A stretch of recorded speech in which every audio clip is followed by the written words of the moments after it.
আল্লাহুম্মা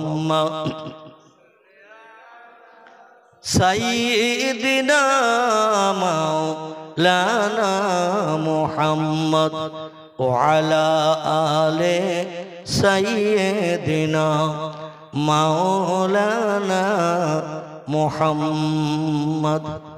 তাহলে রজব মাসের আগামী সোমবার দিন এবং মঙ্গলবার দিন, খুব সংক্ষেপ করে বলি, দুটি নফল রোজা রাখার চেষ্টা করবেন। এবং সোমবারের দিনগত রাত পয়গম্বর মুহাম্মদ রাসূলুল্লাহর মেরাজের রাত, আল্লাহ রসুলের ঊর্ধ্ব গগন ভ্রমণের রাত। নবীজি সাল্লাল্লাহু আলাইহি সাল্লামের জীবনে সরাসরি আল্লাহর সঙ্গে দিদার দর্শন হয়েছিল জীবনে 53 বছর বয়সে। কত বললাম? 53 বছর বয়সে পয়গম্বরের যখন জীবনী চলছে মক্কা নগরীতে, মদিনায় নয়, মক্কা নগরীতে। রসুলের বয়স তখন 53। নবীর দুইজন কাছের মানুষ ইন্তেকাল করে নবীকে এতিম বানিয়েছেন। একজন ছিলেন মক্কার ধনাঢ্য নারী হযরতে খাদিজা, আরেকজন ছিলেন বিশ্ব নবীর আপন চাচা আলী রাদিয়াল্লাহর ভাই হযরত আলী রাদিয়াল্লাহর বাবা। এই আলী রাদিয়াল্লাহর বাবা, তার নাম ছিল আবু তলেব। কি নাম বললাম? নবী যখন বিপদে মুসিবতে পড়তেন এই দুইজন পাশে দাঁড়িয়ে নবীর সাহারা দিতেন, সান্ত্বনা দিতেন, নবীর বিপদের ভাগীদার বনতেন তারা। এই দুইজন একই বছরে ইন্তেকাল করেছেন। আবু তালেব মারা গেছে যে বছর পয়গম্বর মুহাম্মদ রাসূলুল্লাহর প্রথম স্ত্রী 25 বছর থেকে নিয়ে 50 বছর বয়স পর্যন্ত নবীকে নিয়ে একটানা সংসার করে বিপদে মুসিবতে সাহায্য করে ভাগীদার বনেছিলেন। হযরত খাদিজা মারা গিয়েছিল এই 50 বছর বয়সে। 50 বছর মারা যাওয়ার পরে আল্লাহ নবী আপনজন হারা হয়ে গেলেন। 3 বছর আল্লাহ পয়গম্বরকে আরো রাখলেন মক্কা নগরীতে। 50 বছরে দুইজন মারা গেল, একজন আলী রাদিয়াল্লাহর বাবা, আরেকজন হযরতে খাদিজা। তারপরেও আল্লাহ নবীজিকে এতিম বানিয়ে সাহারা হারা করে 3 বছর রাখলেন। নবী বললেন, আল্লাহ যত দুঃখ দাও দাও, যত বিপদ দাও দাও, যত অত্যাচার উৎপীড়ন মক্কার মানুষ কলেমার দাওয়াতের কারণে আমারে করে করুক, আপত্তি নাই, তো আমি যেন অধৈর্য হয়ে না যাই। জোরে বলুন একটু সুবহান। আল্লাহ বলেন, হাবিব সেই 40 বছর বয়স থেকে নিয়ে এই 53 বছর হয়েছে তোমার জীবনীতে কলেমার দাওয়াতের সময়। এই 13 বছর কলেমার দাওয়াত দিয়েছো, ঘাত প্রতিঘাত খেয়েছো, কিন্তু অধৈর্য প্রকাশ করনি, আমার দিনের দাওয়াত থেকে দূরে সরে যাওনি। কথা বললেই মারে, কথা বললেই গালিগালাজ করে, কথা বললেই চপেটাঘাত করে, কথা বললেই বাপ খেগো বলে, কথা বললেই মা খেগো বলে, কথা বললেই হাটখুড়ো বলে, কথা বললেই নির্বংশে বলে, কথা বললেই মূর্খ বলে, হাজারো অপবাদ দেয় তোমার নামে, গালিগালাজ করে, তবু তুমি কলেমার দাওয়াত বন্ধ করো নাই। তোমার সান্ত্বনা দেওয়ার দুইজন ছিল পাশে, তারাও পর্যন্ত বিদায় নিয়েছে, পাশে দাঁড়ানোর কেউ নাই। আমি আল্লাহ এখন তোমার পাশে আছি। নারায়ে তাকবীর। তাই আল্লাহ পাক নবীজিকে সান্ত্বনা দেওয়ার জন্য পাশে কেউ নাই। তাই রজব মাসের 26 তারিখের দিনগত রাত মক্কা মুকাররমার কাবা শরীফের উত্তর দিকে, কোন দিকে? কাবা শরীফের উত্তর দিকে হাজী সাহেব যারা হজ পাক করেছেন কিংবা ওমরা করে যারা এসেছেন আমার কথায় একমত হতে পারবেন, কারণ আল্লাহ অধমকে 3টি বার নবীজির দেশ দেখার সুযোগ দান করেছেন। বাস্তব চোখে যেটা দেখেছি সেই তথ্য দিচ্ছি, আগামীতে নিয়ত করেন মক্কা মুকাররমার কাবা শরীফ দর্শন করলে আমার কথার সঙ্গে অ্যাডজাস্ট একমত হতে পারবেন। সকলে বলুন আমিন। কাবা শরীফের উত্তর দিকে একটা প্রাচীর আছে, ধনুকের মতো গোল প্রাচীর। পশ্চিম কর্নার থেকে একেবারে পূর্ব কর্নার পর্যন্ত গোল করে একটা প্রাচীর দেওয়া আছে, আমার দাড়ি সমান উঁচু। কতটা বললাম? আমার দাড়ি সমান উঁচু। আমি এই যে বেটে কুটে মানুষ, আমার দাড়ি সমান উঁচু একটা প্রাচীর আছে। এই প্রাচীরের এখানে পয়গম্বর মুহাম্মদ রাসূলুল্লাহ রাতের বেলায় বিশ্রাম করছেন, কারণ মক্কাবাসীরা খোঁজ নিচ্ছে, খবর নিচ্ছে।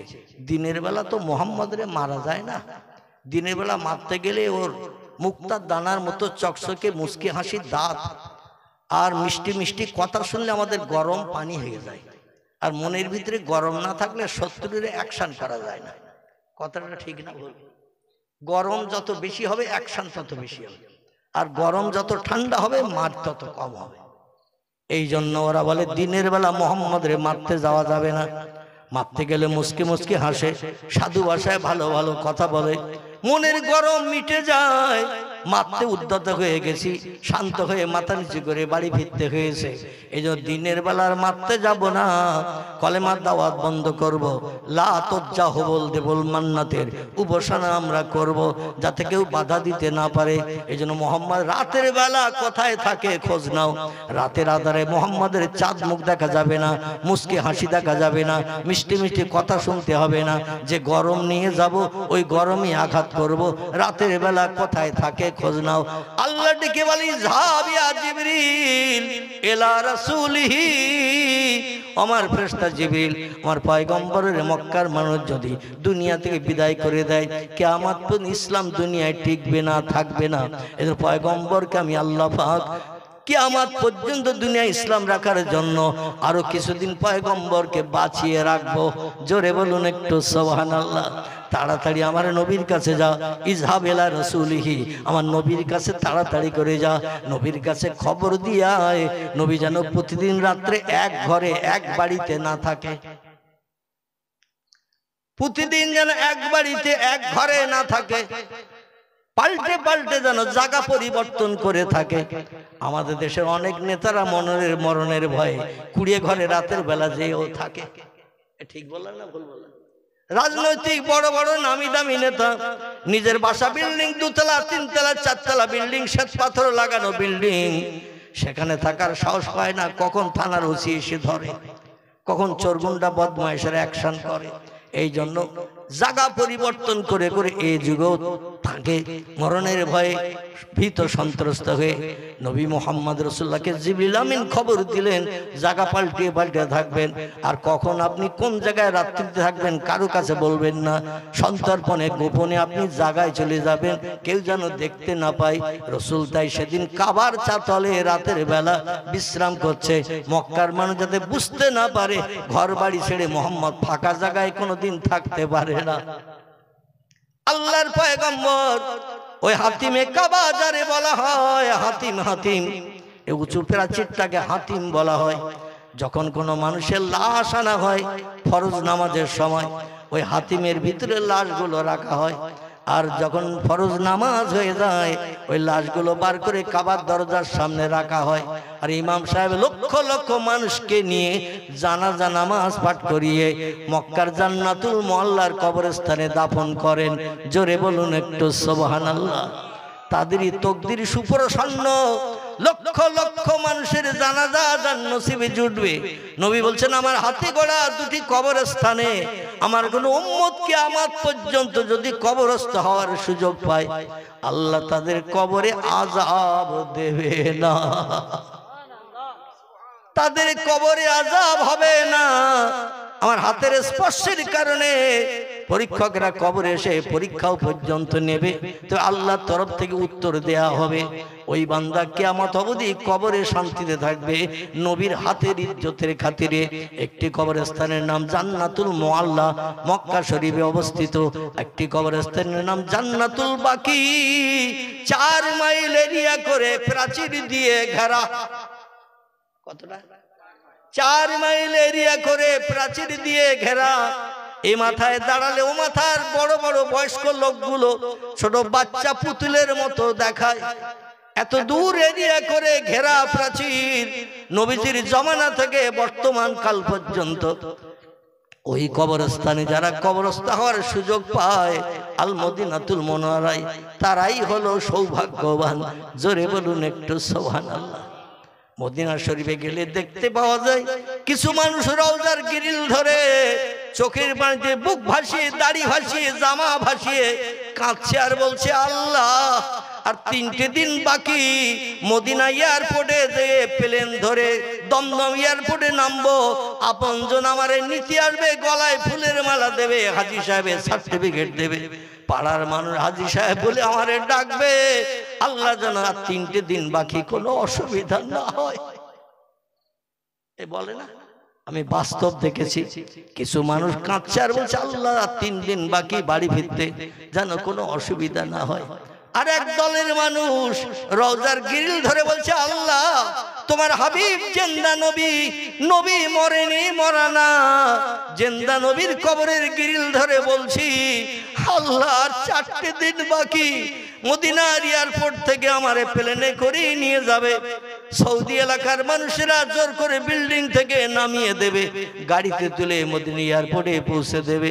6 ঘন্টা 6.5 ঘন্টা মতান্তরে 7 ঘন্টা সময় নিয়ে পাখির মতো প্লেন উড়ে যে কলকাতার দমদম এয়ারপোর্টে নামিয়ে দেবে, সেখান থেকে আপনজন বাড়ি নিয়ে যাবে।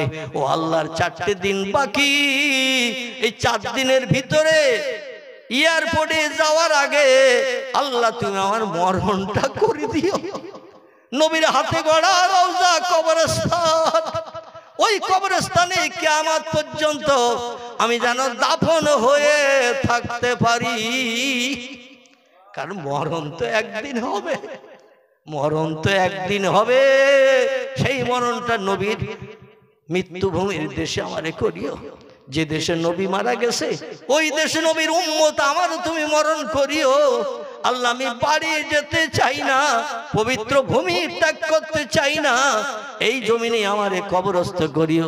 আর 2টো দলের মানুষ 2 রকম দোয়া করছে রওজার ধারে দাঁড়িয়ে। কার দোয়াটা ভালো? কথা বলে যে লোকটা বাড়ি আসবে বলছে তার দোয়া ভালো, না যে লোকটা ওখানে কবরস্থ হওয়ার কথা বলছে তার দোয়া ভালো? আলহামদুলিল্লাহ, কারণ বাড়ি আসলেও তো মরণ হবে। বাড়ি আসলে বাঁশ বাগানের ভিতরে, বাবলা বাগানের ধারে, খালের পাশে কবর হবে। আর মদিনার কবরস্থানে কবর হওয়াটা উত্তম না অনুত্তম? উত্তম। আল্লাহ নবী বলছেন হাসরের মাঠে মদিনার জান্নাতুল বাকির কবরস্থ ব্যক্তিরা যতদিন কিয়ামত না হবে ততদিন কবরস্থানে স্বস্তিতে শান্তিতে থাকবে। এই জন্য আমরা আল্লাহর কাছে দাবি করি, আমাদের নসিবে যাদের এখনো জোটে নাই আল্লাহর কাছে এই দাবি করি, আল্লাহ হালালি উপায়ে আমার অর্থ জোগাড়ের তৌফিক দাও। ফরজ হজ যদি করতে না পারি অন্তত উমরা করার মতো টাকা দিয়ে তোমার নবীর রওজা মোবারকটা অন্তত চোখে না দেখিয়ে কবরে নিয়েও না, তোমার নবীর কবরটা দেখিও। নবী যেখানে কবরস্থে আছে সেই দেশে আমারে কবরস্থ করিও। জোরে বলুন একটু আমিন। নারায়ে তাকবীর। ও আমিনা তোমার ঘরে, ও আমিনা তোমার ঘরে নূরের আলো জ্বাললো কে, চন্দ্র সূর্য হার মানিল সেই আলোর রোশনীতে, চন্দ্র সূর্য যে আলোতে হার মানিয়া গেল, সেই নবীর মোহাব্বতে দরুদ মোমিন পড়ো। আল্লাহুম্মা সাল্লি আলা সাইয়্যিদিনা মাওলানা মুহাম্মদ ওয়া আলা আলি মাওলানা মুহাম্মদ। তাহলে প্রিয় নবী মুহাম্মদ রাসূলুল্লাহ এই মাসের শেষ লগ্নে 26শে রজব দিনগত রাত, কত বললাম? এই রজব মাসের 26 তারিখ দিনগত রাত। সূর্য বর্তমান কোথায় আছে? পৃথিবীর বিজ্ঞানীরা বলছে নীল আকাশের নিচে সূর্য ঘুরে বেড়াচ্ছে। বলছে না বলেনি? ভূগোল বইতে তথ্য দিয়ে আছে। চাঁদও ভাসমান, সূর্যও ভাসমান নীল আকাশের তলায়। আবার বিজ্ঞানীরা বলছে বহুদূর ফাঁকা, তাই নীল মতন দেখায়, আকাশ বলতে কিচ্ছু নাই। বর্তমান প্রযুক্তি যুগের উচ্চ শিক্ষিত বিজ্ঞানীদের দেয়া তথ্য। তারা বলছে বহুদূর ফাঁকা, তাই নীল মতন দেখায়, আকাশ বলতে কিচ্ছু নাই। আল্লাহ কোরআনে সূরা বাকারায় 1400-1450 বছর আগে তথ্য কোট করেছেন মগজ সাফ করার জন্য। হুয়াল্লাযী খালাকা সাবআ সামাওয়াতিন তিবাকা। জোরে বলুন আল্লাহু আকবার। কোরআনের সূরা বাকারায় আল্লাহ বলছেন, ও দুনিয়ার মানুষ, আমি তোমাদের সেই মহান স্রষ্টা, সেই মহান প্রভু, আমি মাঝে মাঝে ফাঁকা দিয়ে দিয়ে আকার বানিয়েছি 7টা। কটা? আল্লাহ বলছেন সাবওয়া সামাওয়াতিন তিবাকা, মাঝে মাঝে ফাঁকা দিয়ে স্তরে স্তরে আমি আকার বানিয়েছি 7টা। দুনিয়ার মানুষ দেখতে পায় নাই একটাও। মানুষ শুধু দেখে মহাশূন্য ফাঁকা। আজ পর্যন্ত আকাশের ধারে কোনো বিজ্ঞান গেছে? Rousseau, Plato, Hegel, Montesquieu, Kant, ভয়েল, জার্নাল, মিলি, Thomas Carlyle, William Moore, Edward Gibbon, Goethe, Isaac Newton, Galileo, এরা বিজ্ঞান না? এরা কেউ গেছে আকাশের ধারে? যায়নি। ভবিষ্যতেও যাবে? ভবিষ্যতেও কোনো বিজ্ঞানের আন্ডা বাচ্চার বাবার ক্ষমতা হবে না আকাশের কাছে যেতে। জোরে বলুন একটু সুবহানাল্লাহ। সেই আল্লাহ বানিয়েছেন। পয়গম্বর মুহাম্মদ রাসূলুল্লাহ সাল্লাল্লাহু আলাইহি ওয়াসাল্লাম বলছেন, মান সামা ইয়াউমার রজব, যদি কোনো ব্যক্তি রজব মাসে একটা নফল রোজা রাখে, কামা সামাদ দাহরা কুল্লাহু, ও যেন সারা বছর রোজা রাখলো। জোরে বলা যাবে না সুবহানাল্লাহ? রজব মাসে আমার কোন উম্মত যদি একটা নফল রোজা রাখে, কামা সামাদ দাহরা কুল্লাহু, ও যেন সারা বছর রোজা রাখলো। সারা বছর রোজা রাখার সব একটা রোজা রাখার কারণে দৈনন্দিন আল্লাহ তার নামালে থলিতে লিপিবদ্ধ করে দেবেন। শুধু তাই নয়, আল্লাহ নবী বলছেন, সামান নাহারা ওয়া কিয়ামুল লাইল, দিনের বেলা রোজা রাখো রজবের মর্যাদার খাতিরে, ওয়া কিয়ামুল লাইল, রাতের বেলা বিবি বাচ্চা নিয়ে কোরিয়ান কম্বল মুড়ি দিয়ে রজব মাসে ঘুমিয়ে থেকো না। পাপ মুক্তি যদি পেতে চাও, হাসরের মাঠে নেকির পাল্লা যদি ভারী করতে চাও, রজব মাসে রাতের বেলা বিবি বাচ্চার মায়া ছেড়ে দিয়ে শান্তির শয্যা বিছানায় লাথি মেরে দুনিয়ার ব্যবসা বাণিজ্যের চিন্তা ভাবনা মগজ থেকে দূর করে দিয়ে জায়নামাজে একটু কিয়ামুল লাইল দাঁড়িয়ে যাও। জায়নামাজে দাঁড়িয়ে যাও। কেন? আল্লাহ কোরআনের 28 মনতান্তরে 29 পারায় তত্ত্ব দিয়েছেন, এ দুনিয়ার মানুষেরা তোমরা শোনো, ফাতাহাজ্জাদ বিহি নাফিলাতাল লাক আসা আইয়াব আসাকা রাব্বুকা মাকামাম মাহমুদা। জোরে বলুন একটু আল্লাহু আকবার। আল্লাহ বলছেন, আমি 5 ওয়াক্ত নামাজ ফরজ করেছি আমার দুনিয়ায় বাস করতে গেলে, আমার নেয়ামত খেতে গেলে, আমার অনুদান, বিবি বাচ্চা নিয়ে সংসার জীবনে সুখ ভোগ করতে গেলে 5 ওয়াক্ত নামাজ তোমাদের আদায় করতেই হবে। কারণ আমি আল্লাহ মালিক বানিয়েছে পৃথিবী, সুজলা সুফলা করেছি আমি, জমিন বানিয়েছি আমি চাষবাসের জন্য, ফসলের উৎপন্নের জন্য, সুন্দরী সুন্দরী নারী বানিয়েছি আমি জীবন যৌবনে ক্ষুধা নিবৃত্তির জন্য। আমার মাটি পড়িয়ে বিল্ডিং মালাখানা তৈরি করে আয়েশ আরামে ঘুমাচ্ছ, এই জন্য একটু খাজনা দিতে হবে, ট্যাক্স দিতে হবে। সেই জন্য দৈনন্দিন মুয়াজ্জিনের আযানের মর্যাদা দিয়ে 5 ওয়াক্ত নামাজ আদায় করতে হবে। এটা হলো আমার দুনিয়ায় বাস করার জন্য তোমার প্রতিদান। আর আমাকে যদি রাজি করতে চাও, আমাকে যদি খুশি করতে চাও, আমার আপন যদি হতে চাও, একটু বাড়তি নামাজ আদায় করতে হবে। কি করতে হবে? বাড়তি নামাজ আদায় করতে হবে। এই বাড়তি নামাজের নাম হলো ইশরাকের নামাজ, বাড়তি নামাজের নাম হলো চাশতের নামাজ, বাড়তি নামাজের নাম হলো আওয়াবিনের নামাজ, বাড়তি নামাজের নাম হলো তাহাজ্জুদ। ফাতাহাজ্জাদ বিহি, রাতের গভীরে দুনিয়ার সব সৃষ্টি যখন বিবি বাচ্চা নিয়ে দেহের ক্লান্তি দূর করার জন্য ঘুমিয়ে পড়ে, ওই সময় একটু জায়নামাজে দাঁড়িয়ে যাও। আমার জামন্দির জন্য একটু তাহাজ্জুদের নামাজ আদায় করো। 4 রাকাত মতান্তরে 6 রাকাত তোমরা তাহাজ্জুদের নামাজ পড়ো, নফল নামাজ পড়ো। এ রাতের ঘুম হারাম করে বিবি বাচ্চার মায়া ছেড়ে শান্তির সোজা বিছানায় লাথি মেরে আমার জামন্দির জন্য, আমার সঙ্গে সম্পর্ক গাঢ়তর তৈরির জন্য ঘুমকে হারাম করে যে ব্যক্তি নামাজে দাঁড়িয়ে যায়, আমি আল্লাহ তারে আপন বানিয়ে নেই। জোরে বলুন একটু সুবহানাল্লাহ। নবী যেই জন্য বলছেন, মান কানা লিল্লাহ কানাল্লাহু লাহু, যে লোকটি আল্লাহর আপন হয়ে যায়, আল্লাহ তার আপন হয়ে যায়। আর একটু জোরে হবে না? যে ব্যক্তি মান কানা লিল্লাহ যে লোকটি আল্লাহর আপন হয়ে যায়, কান আল্লাহু লাহু, আল্লাহ তার আপন হয়ে যায়। আর আল্লাহ যার আপন হয়ে যায়, বিপদে মুসিবতে, দুঃখে দুর্দশায়, অভাবের সমস্যায়, রোগে শোকে সাহায্যের জন্য মেম্বারের কাছে যেতে হবে তো নাকি, প্রধানের কাছে যেতে হবে তো নাকি, এমএলএর কাছে দরখাস্ত নিয়ে যেতে হবে তো নাকি, থানার ওসির কাছে যেতে হবে নাকি সমস্যার সমাধানের জন্য? আল্লাহ বলছেন কারো কাছে যেতে হবে না, আমি তোমাদের জন্য এনাফ, আমি তোমাদের জন্য যথেষ্ট, আমি আল্লাহ তোমাদের জন্য একেবারে সব জায়গায় সাহায্যের জন্য আমার কুদরতি হাত লম্বা করে দিয়েছি।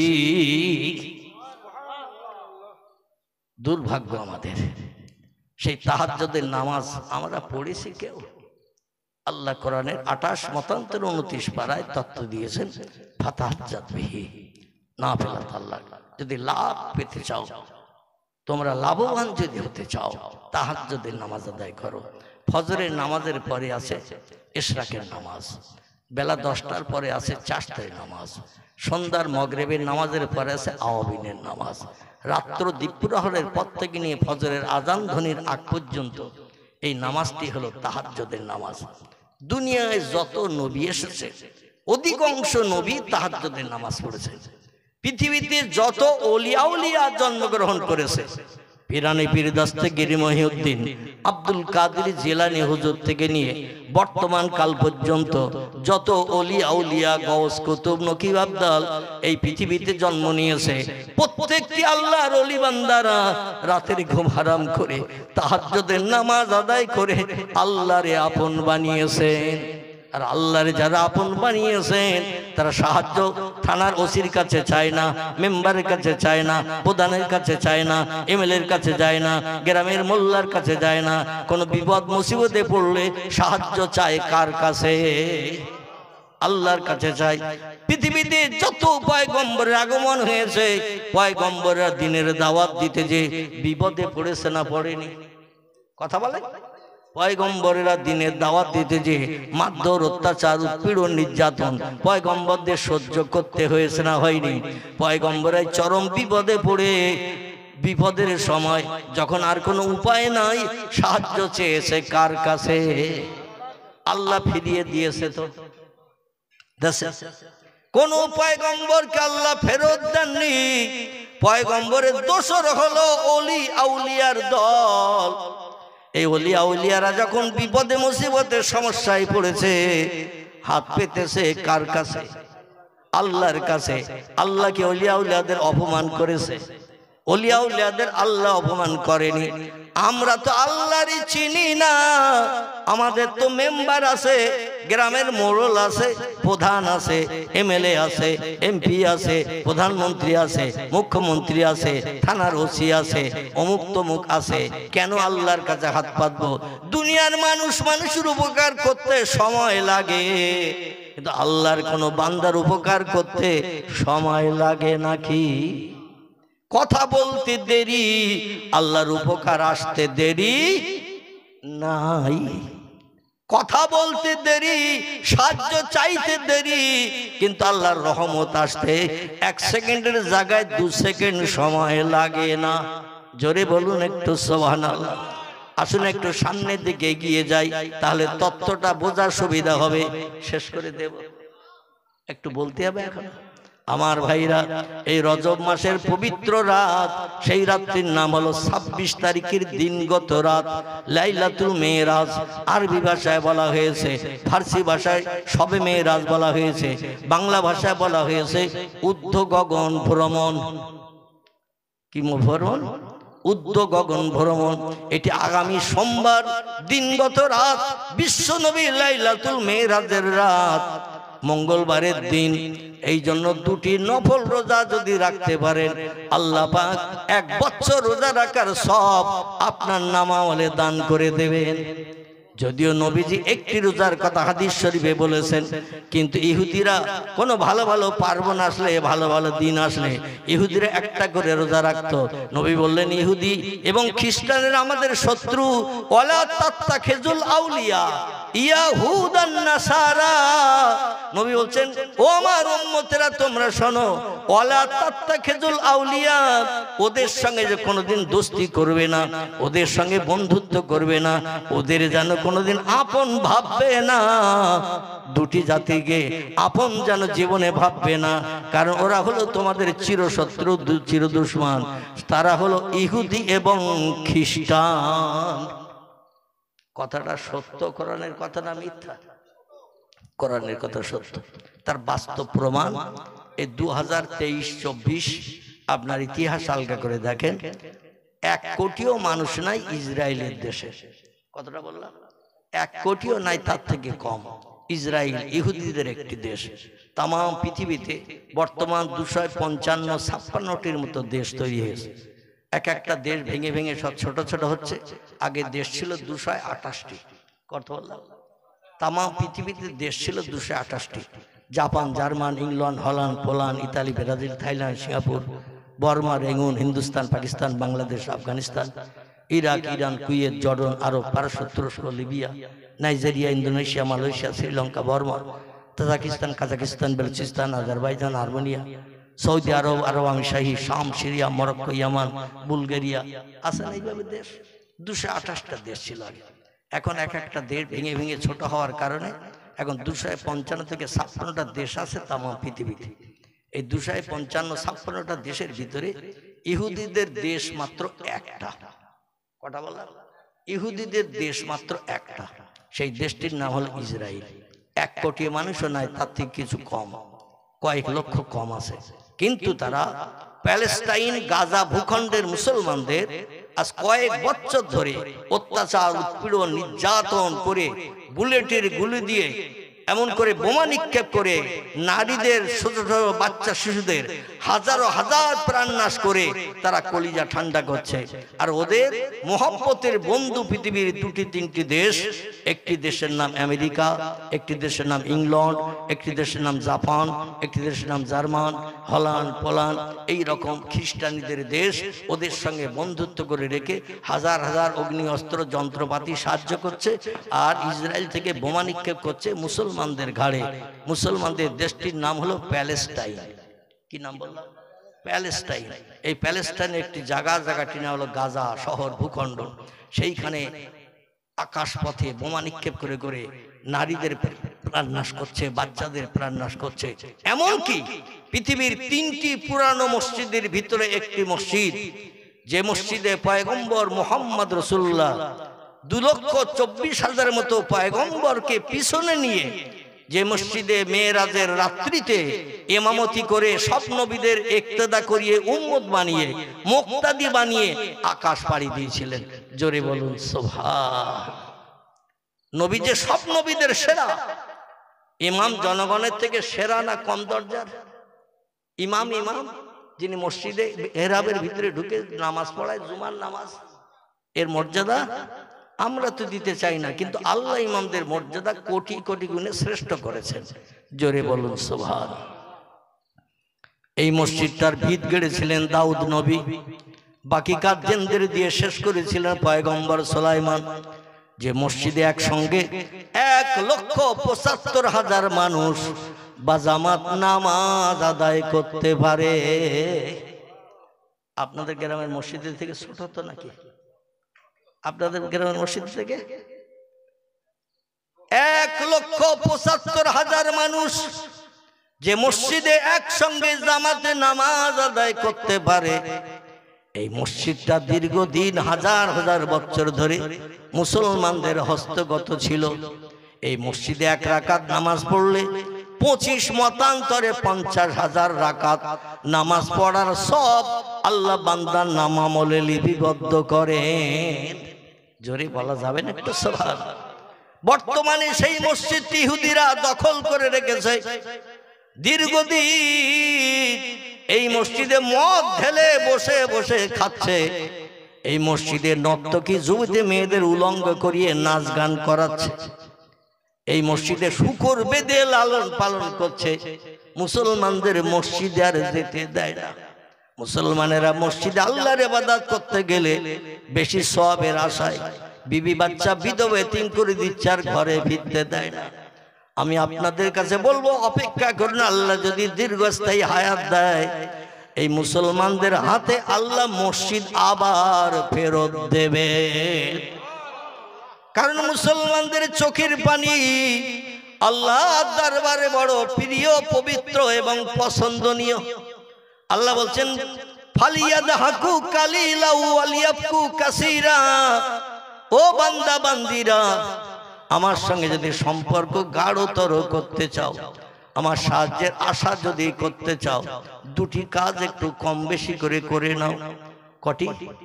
দুটি কাজ একটু কম বেশি করে করে নাও। একটি কাজ হলো ফালিয়াদহাকু কালিলা, হাসি তামাশা একটু কম কম করে করিও। ওয়ালিয়াবকু কাসীরা, আর চোখের পানি আমার কাছে একটু বেশি বেশি করে ফেলিও। আমি চোখের পানি বড় ভালোবাসি, চোখের পানি বড় পছন্দ করি। বান্দাদের হাসি ঠাট্টা গল্প গুজব আমি আল্লাহ পছন্দ করি না। নবী বলছেন, দুনিয়া হলো কান্নার জায়গা, হাসির জায়গা হলো আল্লাহর জান্নাত। জোরে বলা যাবে না সুবহানাল্লাহ। পয়গম্বর বলছেন, দুনিয়া হলো কান্নার জায়গা, আর হাসির জায়গা হলো আল্লাহর জান্নাত। জান্নাতি যারা হবে, কোনদিন তারা কি মুখ কালো করে বসে থাকবে? কি কথা বলে? তাদের কি অভাব থাকবে? কোনো রোগ বেমারি হবে, কোনো জিনিসের অসুবিধা হবে? যেটা মনে মনে ধারণা করবে, চাইতে হবে না। তিরমিজি শরীফের হাদিস। মনে মনে যদি কোনো চিন্তা করে, বাইরে প্রকাশ করেনি হুরগেলেমানদের কাছে, সঙ্গে সঙ্গে হুরগেলেমানরা আল্লাহর হুকুমে সেই জিনিসটা তার সামনে খাঁচাই করে পরিবেশন করে দেবে। জান্নাতের ভিতরে কোনো দুঃখ নাই, অভাব নাই, রোগ নাই, শোক নাই, কোনো সমস্যা নাই, অসুবিধা নাই, চিরস্থায়ী, চিরঞ্জীবী। আল্লাহ নবী বলছেন, জান্নাত হলো হাসির জায়গা। সেখানে হাসবে, আনন্দ করবে, ফুর্তি করবে। কারণ এক একটা পুরুষ যুবককে জান্নাতের ভিতরে তোয়াজ খাতিরের জন্য আল্লাহ 70টা করে 18 বছরে যুবতী সুন্দরী হুরগেলেমান বরাদ্দ করে দেবে। জোরে বলা যাবে না সুবহানাল্লাহ। কটা? 70টা করে মেয়ে। একটা মেয়ে যদি পৃথিবীতে আসে, দুনিয়ার বিশ্ব সুন্দরী যুবতী মেয়ে যারা খেতাব পেয়েছে, সিনেমার নায়িকা যারা হয়েছে, অপরূপা সুন্দরী নায়িকা, নায়িকা টাকা দিয়ে টিকিট কেটে দেখতে যায় যাদের, এই দুনিয়ার সুন্দরী নারী জান্নাতের হুরের পাশে যদি দাঁড় করানো হয়, নবী তিরমিজি আবু দাউদ শরীফের হাদিসে জানাচ্ছেন, পৃথিবীর নারী জান্নাতি নারীর পাশে দাঁড়ালে পায়খানার সমতুল্য হবে। কিসের? পায়খানার মতো দেখাবে। পায়খানা যদি কাউরে বলা হয় হাত পাতো 500 দেব, পয়সা দিতে হবে না। হাত বার করবে কেউ? কেউ হাত বার করবে না। যদি বলে পয়সা দিতে হবে না, একটু হাত পাতো দেই 500 গ্রাম, নেবে না কেউ। কারণ পায়খানা 20টা দুর্গন্ধ পচা, হাতে লাগালে হাত নষ্ট হবে, নাকে দুর্গন্ধ পচা লাগবে। পায়খানা ধারে পাশে যেমন মানুষ যাবে না, জান্নাতে হুরদের এত সুন্দরীকে আল্লাহ বানিয়েছেন। কান্না হুন্না ইয়াকুত ওয়াল মারজান ফিহিন্না খায়রাতুন হিসান হুরুম মাকসুরাতুন ফিল খিয়াম। জোরে বলুন আল্লাহু আকবার। এত সুন্দর অপূর্বা সুন্দরী যুবতী, অস্পরা নারী আল্লাহ 18 বছরের যুবতী মেয়ে জান্নাতে বানিয়ে রেখেছেন। লক্ষ বছর পেরিয়ে গেল, একদিন বয়স বেশি হবে না, একদিন কম হবে না। প্রথম জান্নাতে ঢুকে যেমন 18 বছরের যুবতী সুন্দরী দেখবেন, 1 লক্ষ 2 লক্ষ বছর পরও একই রকম চেহারা থাকবে, চেহারার পরিবর্তন হবে না। আমাদের ছেলেদের যখন বিয়ে দেয়া হয়, দেখবেন বিভিন্ন জায়গায় ভালো পাত্রী দেখা হয়, সুন্দরী, শরীর স্বাস্থ্য ভালো, স্বাস্থ্যবান, লেখাপড়া জানে, পরিবেশ ভালো, বংশ ভালো, দেখে শুনে বিয়ে করে নিয়ে আসা হলো, বৌমাকে নিয়ে আসা হলো। 1-1.5 বছর পরে যখন ওই মেয়েটির গর্ভ থেকে একটা বাচ্চা ভূমিষ্ঠ হয়, মেয়েটার চেহারা বিয়ের আগের মতো থাকে। বাদুড়ে পেয়ারা খেলে যেমন ঘেবো মার্কা হয়, বাদুড়ে পেয়ারা খেলে যেমন ঘেবো মার্কা হয়, একটা বাচ্চা হয়ে গেলে মেয়েদের চেহারাটা ওই রকম ঘেবো মার্কা হয়। ঠিক না বলবো? জান্নাতের ভিতরে নারী পুরুষ জান্নাতে হুর গেলে মান, আর দুনিয়ার যুবক পুরুষেরা এদের বয়স করা হবে 24 বছরের। কথা বললাম, 24 বছরের যুবকদের বয়স করা হবে না। লক্ষ বছর পেরিয়ে গেল বয়স একদিন বাড়বে না, একদিন কম হবে না, একই রকম বয়স থাকবে। আমার ভাইরা, এই যুবতী সুন্দরী হুরেরা 70টা করে এক একটা পুরুষের সেবা যত্নের দায়িত্ব পালন করবে। জোরে বলুন একটু সুবহানাল্লাহ। আচ্ছা, আমরা তাদের নিয়ে জান্নাতে থাকবো না, ঝগড়া হবে? কথা বলে আমার বাবাজি বলছেন ঝগড়া হবে না। কসম বিল্লাহ, কথাটাই বাস্তব সত্য। দুনিয়ায় কোনো লোকের যদি 4টে বউ থাকে, শরীয়তের বিধান আছে, ফানকেহু মা তাবা লাকুম মিনান নিসা মাসনা সুলাসা ওয়া রুবা। আল্লাহ বলছেন একসঙ্গে 4টে নারীকে বিয়ে করে স্ত্রী বানিয়ে রাখতে পারো, আমি আল্লাহ তোমাদের জন্য বৈধ করেছি। তবে ফাইন খিফতুম, যদি তোমাদের ভয় হয়, যদি তোমাদের চিন্তা হয়, আল্লাহ তাআলা সব স্ত্রীর সঙ্গে ব্যবহার সমান করতে পারবে না। কাউরে কাছে টানবে, কাউরে দূরে ঠেলে দেবে, কারোর জন্য বাজার থেকে ভালো মিষ্টি আনবে, কারো নসিবে পেশ ফুরিলেও জুটবে না। কাউকে বেনারসি সাউথ ইন্ডিয়ান স্বর্ণ কাতান শাড়ি এনে দেবে, আবার কারো নসিবে বিধবার শাড়ি সাদা খোল লাল পাড় জুটবে না। এমন ব্যবহারটা যদি তুমি দুনিয়ায় করো, কবরে আসলেই তোমারে গাপ কোটা করা হবে। কি কোটা? গাপ কোটা করা হবে। গম পেশাই করে আটা বানানো হয়, কবরে আসলে ওই অবস্থা করা হবে। বিয়ে করো, 4টি আপত্তি নাই, তবে সব বিবির সঙ্গে ব্যবহার সমান করতে হবে।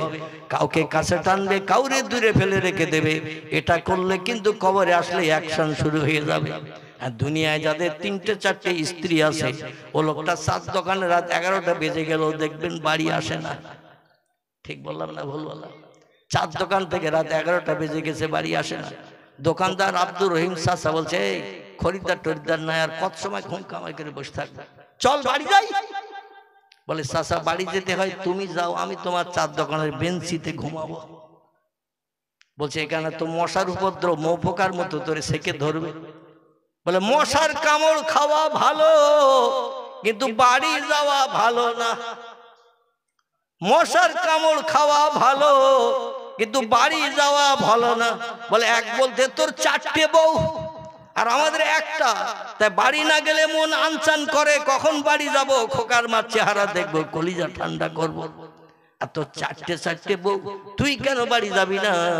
বলে আমি বাড়ি গেলে কিন্তু কারবালা শুরু হয়ে যাবে। কারণ 4টে বউ অপেক্ষায় রয়েছে দরজার পাশে দাঁড়িয়ে। এ বলবে আমার দিকে এসো, বলবে আমার দিকে আসবো, আমার দিকে এসো। ঘর একটা, বেশি ঘর নাই, কেউ খাটে থাকে, কেউ নিচে থাকে।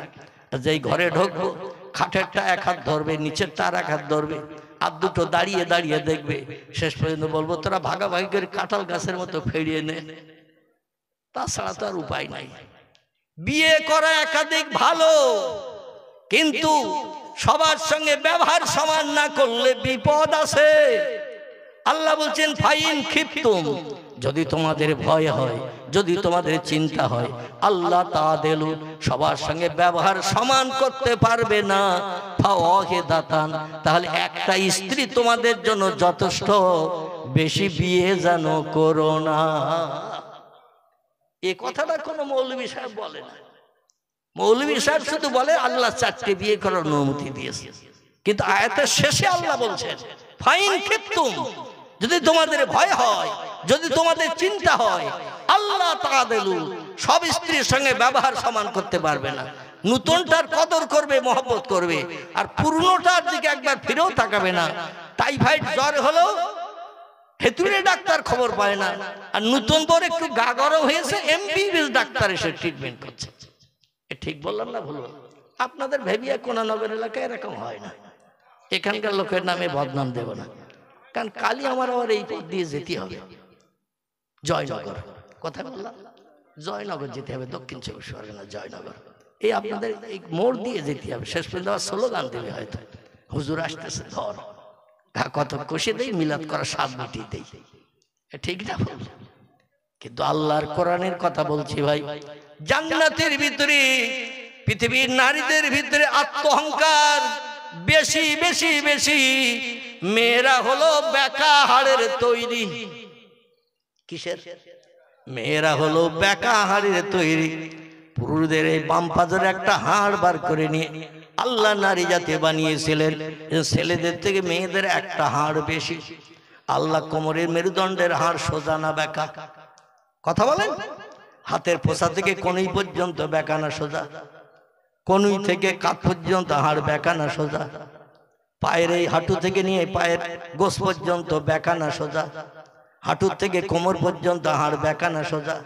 মেরুদণ্ডের হাড় বেকা না সোজা? সব সোজা। কিন্তু আল্লাহ খুঁজে খুঁজে জিবরিলকে বললেন একটা বেকা হাড় বার করো। তাই দিয়ে কোন শব্দ ব্যবহার করে একটা নারী বানাবো? আদমের মনের সুখ দিকে হযরতে জিবরিল আমিন সোজা হাড় দিয়ে যদি নারীদের বানাতো, কোনোদিন সংসারে অশান্তি, ঝগড়া ঝামালি, গন্ডগোল হতো না।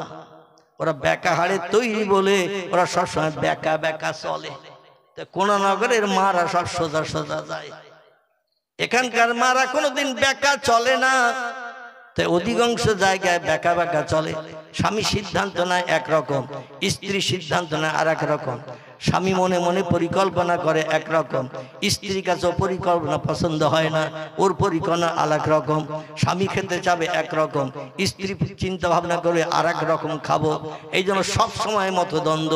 এই মতদ্বন্দ্বকে ধৈর্য ধরে সবর করে যে বান্দা মানিয়ে নিয়ে সংসার চালাবে, আল্লাহ পাক তার জন্য রেখেছে অঢেল শান্তির জান্নাত। জোরে বলুন সুবহান।